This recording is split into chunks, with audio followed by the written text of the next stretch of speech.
Tarmogoyf, Snapcaster Mage, Liliana of the Veil. These cards once dominated constructed formats. These cards once defined Modern, Magic's most popular 60-card format for years, carrying large price tags and huge controversies, both due to their lack of reprints. This led to historic moments, like Pascal Maynard's infamous rare draft of a foil Tarmogoyf in the top 8 of a Grand Prix instead of the burst lightning his deck sorely needed. But where are these long-standing titans of Magic the Gathering today? Well, the once $60 Snapcaster Mage, a 4 of in every blue deck in Modern, has dropped to just a quarter of that price. Liliana of the Veil, whose reign of terror over Modern led to a nearly $100 price tag, is now a mere $6 card. And Tarmogoyf, which for years carried a $200 price tag, well, now it costs just $5 or $6. If you were to ignore the fetch lands and shock lands from Reed Duke's 18th place Jund list from the 2018 Magic Online World Championship, the entire rest of his main deck would cost just $90.70 today. In 2018, when Reed registered the list, this same portion of his deck would have cost well over $1,000. So what happened? How did these format and indeed game-defining Magic cards end up inches away from the bulk bin in just under 8 years? Do these cards just suck now?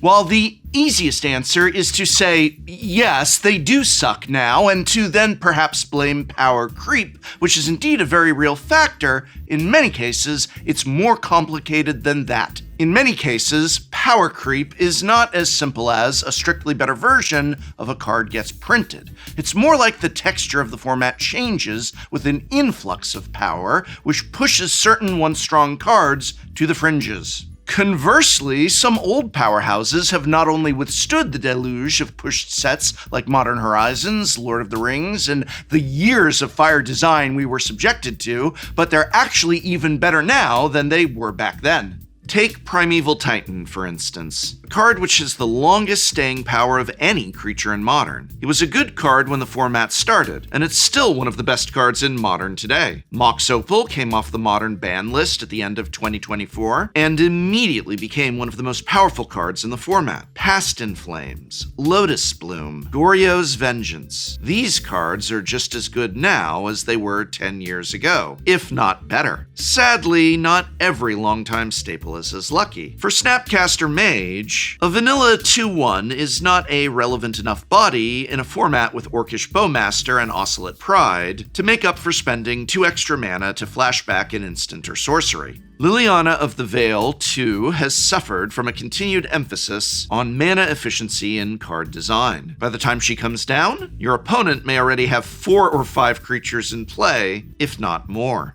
And in the case of Tarmogoyf, well, a 2-mana 4/5, or even 6/7, with no enter the battlefield effect, that gets chumped endlessly, doesn't draw you cards, and dies to an ever-growing pile of cheap removal spells, is simply not what it used to be. But these 3 cards are far from the only ones to have gone from ruling the top tables of tournaments to gathering dust in the backs of trade binders. In this video, we're going to take a closer look at 5 once dominant cards that have also fallen by the wayside in the last couple of years. We'll look at where they once were, where they are now, and the route that they took as they came plummeting back to Earth. You may be surprised by some of the names on this list, as some of them were once themselves the poster children of power creep. So do these cards just suck now? Well, no, but let's explore how the mighty have fallen. Oh, and if you are having trouble tracking which cards in your collection have fallen in power and value, or perhaps shot up unexpectedly, then you might consider using a deck and collection tracking website like Archidekt, sponsor of this video. Archidekt is so much more than just a place for building and sharing deck lists. It's also the best website on the internet for keeping up to date with your Magic collection, from your own cards and decks to those of your entire playgroup. Track the current values of cards or entire decks using price data from multiple marketplaces and stores. I love these little drop-down menus. They're great for finding out who has the best deals on what cards. I love this ability to compare and contrast. It's great when you're trying to find the best deals on singles you're looking to buy. Archidekt is an intuitive and powerful deck-building platform that combines the utility of digital record keeping with the visual appeal of physical Magic the Gathering. It's easy to sort the decks you build on Archidekt by mana value, card type, category, or even price. As you're tuning your deck, you can use Archidekt's advanced analytics tools to help you decide what cards to keep, what cards to cut, and what cards you're still testing out. Archidekt can even provide you with card suggestions and makes it easy to compare two deck lists. Archidekt is a phenomenal service for any Magic the Gathering player, whether you just want a simple catalog of your Magic decks or you want a more in-depth and powerful deck building experience. Just go to archidekt.com/Tolarian to create your Archidekt account today. And thank you, Archidekt, for sponsoring this video.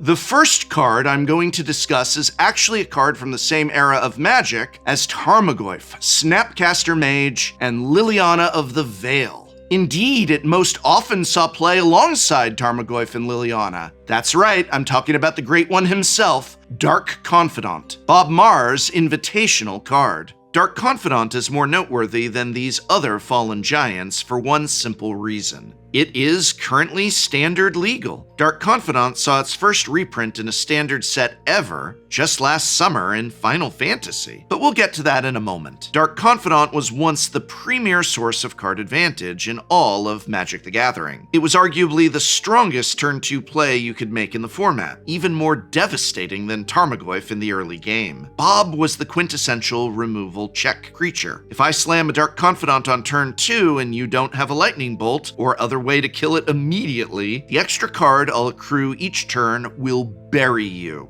But despite once being the stronger turn 2 play, Dark Confidant saw a decline in its relevancy to Magic long before Goyf did. In fact, Reed Duke's 2018 Jund list from that tournament I mentioned was one of the last major tournaments where slamming 4 copies of Bob into your deck list was the easiest deck building decision in Magic. A year later, a card would be printed in the first Modern Horizons set that immediately shoved Bob off his pedestal.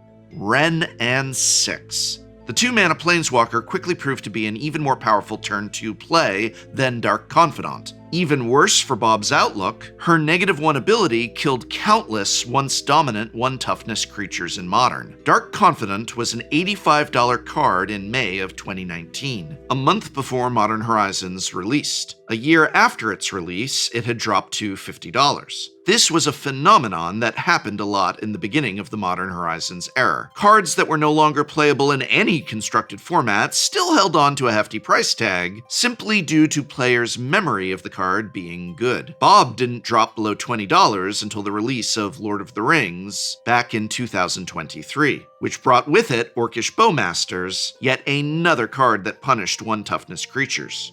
Anyway, fast forward to the summer of 2025 and Dark Confidant is suddenly standard legal. And, as I predicted on this channel, the Great One is no longer all that great by modern card design standards. That's because standard today is just too fast, and furthermore, the format is defined by high mana value cards with artificially reduced costs. If your Dark Confidant ever flipped Overlord of the Baelmerk, you'd lose a quarter of your life. Even Liliana of the Veil was good in Standard when she got reprinted in Dominaria United. Multiple different decks played as many as 4 copies of her during her tenure in the format. And even now in Pioneer, she still shows up in black mid-range deck lists, albeit in small numbers. Similarly, while Tarmogoyf and Snapcaster Mage are both too weak for Modern, I'd bet they'd both be fantastic cards if they were ever reprinted into Standard. Please, please, Wizards of the Coast, do the most awesome thing ever and reprint Tarmogoyf and Snapcaster Mage into Standard. I can be trusted with Tarmogoyf and Snapcaster Mage in Standard. Scout's honor. But Dark Confidant? No dice. These days, the cheapest printing is just, and I can't believe this, $3.79. R.I.P. Bob. Next up, we have another card from the classic era of Modern, though this one stuck around longer than any card I've previously mentioned. In 2023, this card made its way into the finals of the Modern Pro Tour that highlighted the release of Lord of the Rings. That card is Karn Liberated, the longtime payoff for the classic Magic joke, 1 + 1 + 1 = 7. Karn Liberated haunted the nightmares of countless Magic players over its tenure of playability. This awe-inspiring 7-mana planeswalker was the best possible use for the 7 colorless mana produced when you assembled Tron, which is of course the combination of Urza's Mine, Urza's Power Plant, and Urza's Tower. Play your 3rd Tron land, cast Karn Liberated, exile their creature or planeswalker or land, or whatever else they were trying to do on their now irrelevant battlefield. For a while, Karn was a member of that class of card that I mentioned at the start of this video. The type of card that only got stronger as more and more powerful stuff got printed into Magic. Several of the powerful cards that have entered Magic in the last 7 years are either colorless payoffs or more colorless mana enablers. In other words, there just keeps being more and more incentive to try to assemble Tron in Modern. And until very recently, I'm talking just in the last year, Karn had managed to hang on through the release of Modern Horizons 1, Modern Horizons 2, Lord of the Rings, and even Modern Horizons 3. 4 extremely pushed direct-to-modern sets all failed to fully unseat the pantsless planeswalker. What finally hammered the last nail in his coffin? Believe it or not, a standard set. That set was Tarkir Dragonstorm, which brought with it a vastly superior 7-mana planeswalker, Ugin, Eye of the Storms. Since then, though Tron has remained one of the most powerful archetypes in Modern, Karn Liberated has totally vanished from the format. Meanwhile, Ugin is a 4-of staple in every deck that runs Tron lands. Ugins even show up sometimes in Standard, where there aren't easy ways to assemble 7 colorless mana ahead of schedule. But that's fine, because he's still incredibly powerful when people just tap 7 lands and cast him normally. Can you imagine players trying to do that with Karn in Standard these days? There's just no way. We're talking about the quintessential Tron payoff here, a nearly $100 card that was once synonymous with Modern, that was literally on the packaging for Modern Masters reprint sets. I actually opened a Karn in a pack of New Phyrexia recently and jumped out of my seat only to be informed that this once utterly dominant planeswalker now cost $5. $5! What an unbelievable fall from grace. The next card we'll look at is one that I've already mentioned at the start of this video, a card responsible for pushing another card on this list out of constructed relevancy. Wrenn 6, the broken 2-mana planeswalker from the first Modern Horizons set. Oh yes, even the mighty Wrenn 6 has fallen. Wrenn 6 was once the poster child of power creep. 4 years ago, I called it the single most powerful card in Modern. A $25 card during preview season, Wrenn 6 quickly climbed to $50, then $70, then even $100 within the first year of its release, as players realized how good this unassuming planeswalker really was. Wrenn 6's +1 and -1 modes may look underwhelming at first glance. Uptick to pick up a land from your graveyard? Who cares? Downtick to deal a single damage, only 1, to any target? Why would that matter? Well, as with the case of many cards that turn out to be broken, the uptick mattered because of fetch lands. Simply put, if you crack a fetch for either of your first 2 land drops, then resolve Wrenn 6 on turn 2, you've guaranteed you'll hit your land drops for the remainder of the game. Her -1 ability was also a huge deal in a format full of 1 toughness creatures, including Dark Confidant. As good as Wrenn was right out of the gate, the introduction of Modern Horizons 2 made her even better. First and foremost, it gave us Ragavan, yet another 1 toughness creature that died to Wrenn's -1. But it also made Wrenn's +1 even more valuable. Urza's Saga was an excellent card to pick back up from your graveyard. Hitting your land drops also became more important, as cards like Archon of Cruelty and Fury became things you'd want to hard cast late in a grindy game. Meanwhile, cards from standard sets like Omnath, Locus of Creation, and Fable of the Mirror Breaker appreciated the influx of extra lands. In the wake of Modern Horizons 2, Wrenn 6 was the cornerstone of multiple archetypes in Modern. 4-color creativity, 4-color Omnath, Jund Saga, and Elementals, it had climbed all the way up to a price of $120 and had become, in many ways, the new face of Modern. Even after its reprint in Double Masters 2022, it still carried a near $100 price tag. Then, Modern Horizons 3 happened, and as a result, Modern underwent a complete overhaul. There were 0 copies of Wrenn 6 among the top half of the Modern Horizons 3 Pro Tour standings. And even after the abomination that was the Nadu combo deck was banned from the format, Wrenn 6 was still outclassed by other more impactful 2-drops like Psychic Frog, Ajani Nakatl Pariah, and Felia Exuberant Shepherd, which were better suited to the new and faster Modern metagame. In the past 2 years, Wrenn 6 has fallen to the very fringes of Modern. These days, the Planeswalker costs just about $10, 1/10 of what it cost during its reign of dominance. But there is a glimmer of hope for fans of Wrenn 6. The release of new Evoke Elementals from Lorwyn Eclipsed may have reinvigorated Omnath in Modern. 4-color Omnath has cracked the top 8 of a few recent Magic Online challenges, featuring 3 copies of the 2-mana Planeswalker herself. Alright, the next card on our list is even more surprising than Wrenn 6, as he was one of the most noteworthy cards in Modern Horizons' sequel. Ragavan, Nimble Pilferer, the 1-mana monkey that could, was immediately considered the most powerful standalone creature in Magic as of its release. When this card was previewed, the Magic community lost their minds. Again, people could not believe a 1-mana card was this powerful. The card advantage and mana production of this little monkey would have been obscene on a 3-mana card in the old days. What's more, Ragavan even offered a solution to a classic problem with great turn 1 plays. Namely, what happens if you draw it late? Well, in the case of Ragavan, you simply cast it for its dash cost and attack with it right away anyway. People were calling for Ragavan to be banned before anyone outside of the Wizards design team had even played with him. And lo and behold, this little monkey lived up to its big hype. Countless archetypes in Modern were spawned on the back of 4 copies of Ragavan. Mid-range decks, aggro decks, combo decks, control decks. Ragavan found its way into all of them at one time or another. The ubiquity of the monkey got so bad that MTG Goldfish created a category of deck it simply called Generic Ragavan. Ragavan made the removal check qualities of Dark Confidant look positively quaint. In Legacy, the monkey became one of the fastest cards ever banned from the high-octane format, lasting just 6 months. For 2 straight years, this card cost $80 and up, beginning from the very moment of its release, and ending only with, that's right, the release of Lord of the Rings. And specifically, that's right,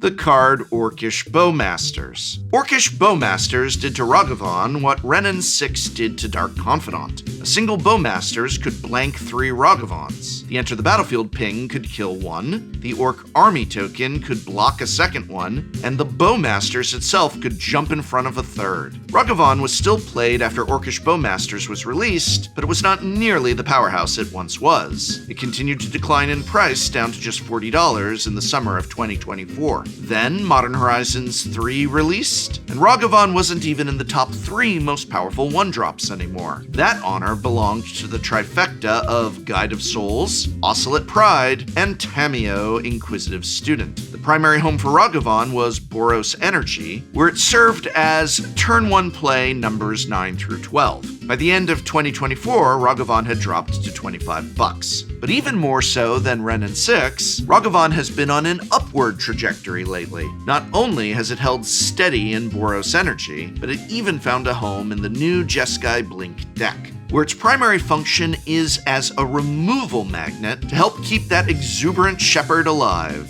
Though if unanswered, the monkey is still happy to accelerate out a Fable of the Mirror Breaker or Teferi Time Raveler like it's 2022. As a reward for its return to prominence, Ragavan now boasts a price tag of $45. Here we go again. The last card I'm going to discuss today is a much older card than the previous 2 we discussed. It's a card that for years marked the very limits of what its card type was allowed to do. And that card is The number one card that we are discussing today is Jace, the Mind Sculptor. For years and years, Jace was the face of modern Magic. Indeed, Jace was the face of all of Magic. He was the end-all, be-all card, the absolute ceiling for a card's standalone power level. A $100 card immediately upon release, Jace dominated Standard in the iconic blue-white Cawblade deck, until it was banned a year and a half into its reign. He was also one of 21 cards pre-banned during the creation of the modern format. He remained a powerhouse in Legacy, though, and maintained a nearly $100 price tag during his time on the modern ban list. In 2017, Wizards unbanned Jace the Mind Sculptor in Modern, which conveniently coincided with his reprinting in Masters 25. Suffice it to say, the Magic the Gathering community lost their minds. They could not believe that the king of all planeswalkers had returned. But as it turned out, Jace did not prove to be quite as dominant in Magic's most popular constructed format as people had expected. He was still a good card, mind you. Control decks would usually run a couple of copies, but he certainly was not format defining, let alone format warping. Jace is an interesting example of a card that was always better in non-modern formats than he ever was in Modern. He remained a powerful control finisher in Legacy, for instance, up until about 2023, when the existence of Force of Will and the de-emphasis on creature combat meant it was easier to tap 4 mana at sorcery speed to get him into play. But any semblance of playability Jace had even in Legacy was shot down the moment, you guessed it, Orcish Bowmasters entered the format. Against a deck with black mana, you simply could never use Jace's 0 ability to brainstorm. The Orc could flash into play and shoot him 3 times, leaving your opponent with 5 power for 2 mana. What's more, Jace is no longer the ceiling for Planeswalker power levels. There's at least 6 to 7 Planeswalkers that are clearly more powerful, depending on whether you count Comet, Stellar Pup. But Minsc and Boo outclasses Jace, as does Oko, Thief of Crowns, Wrenn 6, Teferi Time Reveler, Karn the Great Creator, and Ugin, Eye of the Storms. Honestly, one could even make the argument for others being stronger as well. The place where Jace's decline is felt most strongly is in Vintage Cube. Even as all these other good cards entered Magic, Jace remained a high pick in Magic's most powerful Cube environments until very recently. Virtually any blue deck you drafted would be thrilled to have a copy of Jace. The consistent card flow he provides for a single investment of mana is fantastic to have at the top end of your curve. He's also great with all the free spells in Cube now, both Force of Will and Negation, all the pitch elementals, and so on. But over the last year or two, Jace has fallen so far out of favor that it isn't uncommon for Jace to be one of the last few cards in a Vintage Cube pack. He's not unplayable by any means, but there are so many better sources for card advantage these days. Even Legend of Kuruk, a new card from the Avatar set, is a better card to tap 4 mana for. It's harder to remove, and the threat it provides later is more impactful than Jace. I mean, I can't believe I'm saying this, but it's true. An Avatar standard card is outclassing Jace the Mind Sculptor. These days, you can pick up a copy of Jace the Mind Sculptor for $18, which is frankly way more expensive than he's worth. There's very few places where you're happy to spend 4 mana on a Jace anymore, let alone spending nearly $20 on him. So much has changed in Magic over the past 5 years. If you were to show a Magic player from 2018 any random modern deck list from 2026, it would blow their minds. If you were to show them what their $1,000 modern deck costs these days, they would probably sell their collections immediately. Change is inevitable, and change in a game that sees 6 or 7 new sets every year is not remotely surprising. As someone who has played Magic since the beginning, who has experienced both the awe of seeing Jace the Mind Sculptor previewed, and then the terror of Ragavan Nimble Pilferer previewed 15 years later, thinking about all of this change makes my head spin. I only wonder what Magic the Gathering will look like in another 10 years. I'm sure all the cards we think of as broken now will look embarrassing compared to what's to come. But until that point, I hope very much you have enjoyed this video. You can help me out greatly by hitting the subscribe button or leaving a comment. Tell me what cards that were once mighty have you seen fall in recent years. And remember, whether you are playing Legacy, Modern, or even Standard, when it is possible and when it is reasonable to do so, try and spend your money on Magic products and accessories where you spend that time playing this great game, and that's at your local game store. You're supporting your Magic community when you do. And thanks once again to Archidekt for sponsoring this video. You know, Archidekt is more than just the best online deck building and collection tracking tool. It also lets you playtest deck lists that you have. I just love Archidekt's ability to actually playtest a deck list that you've brewed up, or maybe one you've downloaded from an episode of Shuffle Up and Play, or any one of our multiple deck list videos. What's more, if you want the ability to easily upgrade or downgrade the same deck between brackets, Archidekt makes it simple to know which cards come in and which cards come out to make your deck a 3 or a 4, so you can make the swap in just a couple of minutes. Best of all, Archidekt is completely free. It's a phenomenal service for any Magic the Gathering player, whether you just want that simple catalog of all your Magic decks, or you want a more in-depth and powerful deck building experience. Go to archidekt.com/Tolarian today and create your free Archidekt account. Thank you, Archidekt, for sponsoring this video.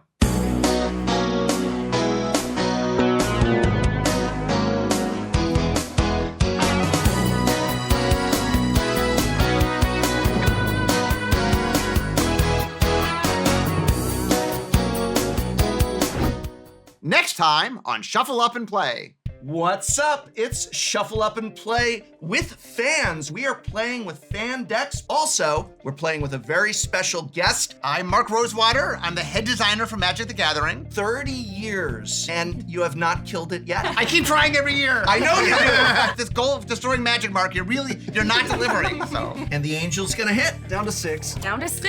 Hey! Blood for the blood god. Uh-oh. So the cynical loner is coming at Mark. I will take 3 cynicism. So we're doing a fair, logical attack here. Would you agree, Mr. Rosewater? This is logic. This is gameplay. It's actually politics. How is that politics?